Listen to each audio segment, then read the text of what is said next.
Hello, everybody. Welcome to Casa de Nerd. Here we game. I am the Mad Irishman, and this is episode 13 of our Cataclysm Dark Days Ahead series with Nolan Omenpar. So, last episode, I left you on a little bit of a cliffhanger, and it lasted a little longer than I intended, and I apologize for that. Friday, I had intended to record and do some other things. I ended up getting my COVID vaccine and felt a little under the weather because of it. Nothing terrible, but just didn't, kind of low energy. And then Saturday, I had some stuff going on with another couple, and I don't get to socialize much anymore these days, so that was very exciting. And then Sunday was laundry and grocery shopping and all that kind of great stuff. So I really didn't have any opportunity to record over the weekend. So it is Monday the 22nd today, and we're going to get this up and get it released tomorrow. So you should be watching this on the 23rd. And I'm going to try to get several of these fired off so that if, I get a little bit of a backlog built up and I have a day where I can't record, it won't be so bad. So we had moved everything over to the house over here, to the cabin, right? And we found some not so nice neighbors. And those come in the form of a platoon of zombie soldiers and zombie helicopter pilots in this wreck, and there's another one over here as well, and they had drifted over this way. So we've spent a good amount of time taking these guys down a peg or six, and you can see all the corpses strewn about here. We've searched a few of them, but by and large we've kind of left them alone, and we'll do like one big gathering operation to get all of their Kevlar and their rifles and their ammo and everything else. But right now I'm just trying to clear this area out and make it safe. So we've been kind of kiting these guys and bringing them up one at a time to safely deal with their nonsense. So we'll continue doing that here. And the steel spear is basically a life send for us. It is doing work, letting us keep that distance while simultaneously being able to get through these guys' ESAP vests, which are extremely, extremely tough. And an overabundance of caution here, just because, overconfidence is a slow and insidious killer. We've already picked up an entrenching tool, which is one of the things we wanted. There's some more MREs, a gas mask. I think we already grabbed one of those. An M4 with, about a third of a mag. Some combat boots. The usual fare. Let's get our breath. And let's go in for some more. There should only be 2, maybe 3 more left. Looks like 3 that I can see. We got this guy here, and then this guy who's kind of decided to wander off and kind of do his own thing. But I think it won't be an issue there. Here he comes. And I don't remember if I explained it before, but the reason we keep dragging him back to the street is kind of twofold, actually. Because being on a flat surface gives us a speed boost. So we definitely want to take advantage of that. And because it's far enough away where we won't... You jerk! Where we won't accidentally aggro another guy at the same time. Okay. We're making some small mistakes. Oh, first aid kit, very nice. An army helmet. I think we already grabbed one of those, but it's still nice to have extras. And we're making a few kind of small mistakes, but I feel like if we take a hit or two, we should be okay. We just got that first aid kit. We've got a few bandages already. We do want to be kind of careful, though, because we do have that slow healer. So we get about a third of the HP restore from sleeping that you normally would. Not quite as bad as Imperceptive Healer, but it's not great. I feel it's a little more... I feel like Imperceptive Healer is a little crazier than I like to get, where Slow Healer, you know, it still punishes you for getting hurt without, you know, bogging you down for a couple of weeks stuck at home with nothing to do. Alright, looks like we got 2 left here. I want to get on the other side of them. Okay, and let's start running. Okay, let's move.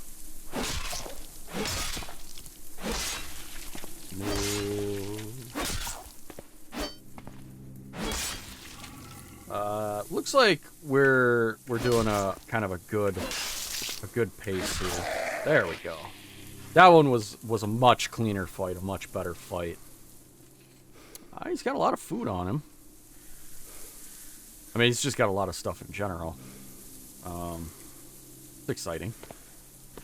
Well, we'll spend, you know, not an episode. I'll probably do it off stream, but you know, cleaning all that stuff up, getting it all scrubbed up and cleaned and ready to use. All right, looks like this might be the last guy, which would be good. Still the only one I see. I don't want to see what's in this helicopter. I'll clean the street up and everything. I'll do that between episodes. So we'll check that helicopter and then we'll come back for this stuff. Or I'll put a pause in, or I don't know. We'll figure it out. It'll be fine. Oh, too far.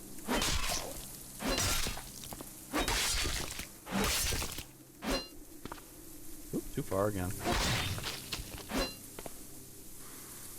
Again, overabundance of caution. I'd rather, you know, take chances. Okay, so we got an M27, which I was actually hoping for. It is a little bit better than the M4.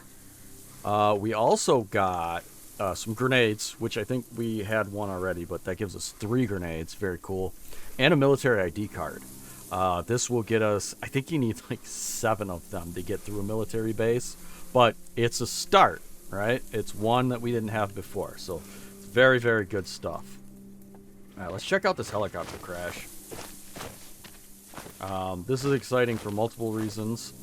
We're probably not going to find any weapons or anything here, but just being able to strip this stuff down for parts for making vehicles will be very good. We did an EMP bomb and a bayonet manual. Those are, wow, that's heavy. Okay. Well, the manual's pretty exciting. Those are rare books that you really only find in like military bases and labs and so forth. So that's pretty cool. Doesn't look like there's anything else in here. Just a little weak sauce, but you know, what do you expect? It's a helicopter crash. Not a lot's gonna survive. Unless they're, you know, soldier zombies, apparently. Alright, that was pretty cool. So, what I'll do is I'm going to put a quick pause here, and I'm going to clean all of this stuff up and get all of the stuff that I want from them, and then I'll be back. Alright, so I was bringing stuff back to the house, and I discovered these 2 crates just laying kind of out in the middle of the field here. We had kind of, you know, walked up here on an angle, so we had missed this. But not only that, giant wasp. I really hope there's not more of these guys around, because those guys are really, really bad news. They tend to sting you, and every time they sting you, you get a little more poisoned, and you slow down a little bit more, and you get a little more winded, and they can really, really do a number on you. So I'm hoping he's kind of a one-off kind of deal that I can maybe just kind of ignore, and he'll leave me alone, I'll leave him alone. Not usually how it works, but, you know, we do want to make a note here for the rates as well. So we remember to go back and check those out. But what we did is we've got the M27 fully loaded, and then we've also got essentially 2 full mags. This one's 1 round short. And then 6 empty mags that if we get more ammo, we'll be able to keep them loaded and ready to go. But having 90 rounds is pretty good. That's you know, you can usually fit 2 to 4 mags in a pouch, depending on if you got a drop leg pouch or a chest rig or something like that. So this is really good news. We got this M1014 shotgun, which is great. We're gonna drop this stuff for now because we're not currently going to be using it. We want to haul all that crap back home from those other guys. So I'm going to continue to do that, and if anything comes up, I'll start the recording again. Alright, so I popped the first one of these crates, and the armored winter jacket, not so great, but the fully repaired helmet liner is pretty nice. So that's a close to skin thing, gives you a little extra protection. Not bad at all. Certainly better than nothing. Okay, giant wasp. So there's 2 of them. C4. Okay. And the smoke bomb. Well, that's fun right there. Alright, and drop this stuff off, avoid those wasps, and then I'll go finish looting those corpses. But I wanted you guys to see what I pulled out of those crates. Alright, so final tally was 12, or 2 pilots and 12 soldiers. So we've got our M27 and M1014, several mags, some C4, grenades, smoke bomb, and a trenching tool, some radios. These gas masks are going to be nice.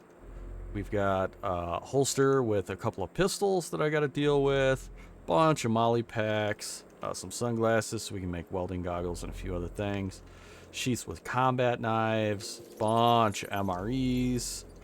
We got this book, got some canteens. I dumped them in the water tank. I usually don't carry a canteen with me, at least not full of water. Full of antiseptic is a good idea, though. This army helmet's in really good shape, so we want to prioritize getting that guy cleaned up. And then this ESAPI vest, we've got 3 of them that are in really good shape. So we're going to prioritize trying to get that cleaned up as well. And then the rest of this we'll clean up and decide if we're going to tear it down or try to turn it into survivor gear. But yeah, it was a pretty good find. Pretty good use of our time with that combat, I think. So everything is now put away where it should be. We're going to open this med kit too, because we want to get everything out of it and see what's in here. Medical tape, first aid, instruction booklet. We got some saline, some gauze, antiseptic. All pretty great stuff. Pretty great. All right, that makes me happy. Let's see. We should grab the soap and get this cleaned up, because I want to start using the helmet and the vest pretty much right away. We got some detergent too. We just need our washboard, which, ooh, we got a couple more of these we can dump. So it's not going to be in there though. Probably down here in the corner. Did we have, no, we didn't have another entrenching tool. So it was good that we grabbed that. We are looking for it's actually the complete other direction. Washing kit right there. So we just got to find a puddle, because we don't want to use our clean water for this. God, no. Hopefully there's a puddle nearby in these woods back here that we can leverage. Yeah, there's one right there. It's a little further away from my house than I'd like, but you know, when it's free infinite water, beggars really can't be choosers. Also, oh, okay. Activate. There we go. Let's get both those, and we brought just enough soap with us. Sweet. So now We can wear the ballistic vest, which I don't really like wearing, only because they're really overpowered. Like, they're, in this version of the game, they're insanely overpowered, because they hadn't completely implemented, you know, systems for different types of damage, from bullets and knives and biting and you know, all that kind of stuff. There's just, you know, what does it say on there specifically? Bash and cut, right? That's it. And bullets did cut, so they had to make the cut value really high to stop bullets, but it also makes you kind of invulnerable to most other forms of damage. So we won't wear this very long. Once we get like survivor gear and stuff, while it has significantly less protection, it's not quite as insanely OP, and I just feel a little itchy wearing this guy any longer than I have to. We'll put it that way. Also, we don't need all these extra, you know, slings and backpacks, and we do have to. I think we have to ditch the raincoat. I think it's interfering with the ballistic vest, because they're both outer layer, over your clothes. Yeah, so we'll ditch the raincoat, but that's a-okay. And no more interference here.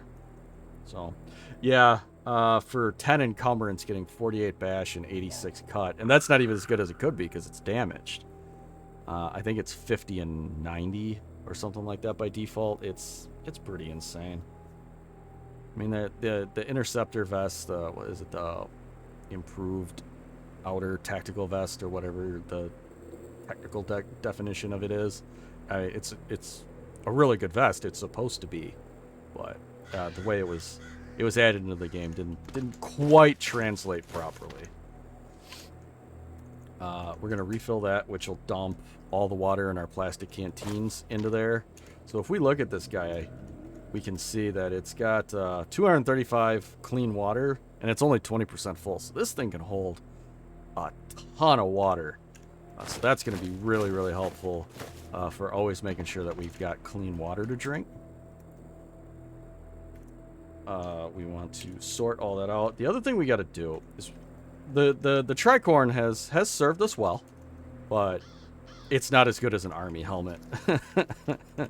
Like, no, it's not.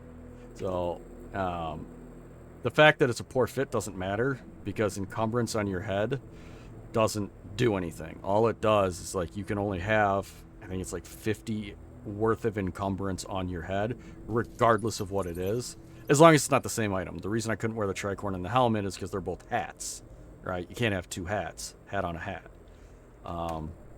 But you can have, you know, an army helmet and a liner, and you can put a hood over it, and then you can have a gas mask, and as long as it's under whatever that threshold value is, it doesn't matter. It doesn't affect anything on your head. Your eyes and your mouth do, but the actual, we look at the head value.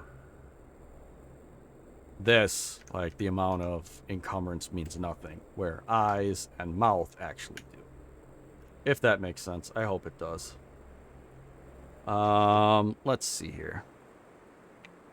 You know what? We're at almost 19 minutes, so we're going to call the episode here. Thanks, everybody, for coming and hanging out. I'm going to do some cleanup and a couple other things between episodes, and I'm going to start with another one right away. So, this should be up, like I said, Tuesday morning, and then I'll try to get maybe one out every other day this week. So if you want to see more, make sure you hit that subscribe button and ring the bell so you get notified of future videos. And thanks for coming and hanging out. I appreciate it. See you next time.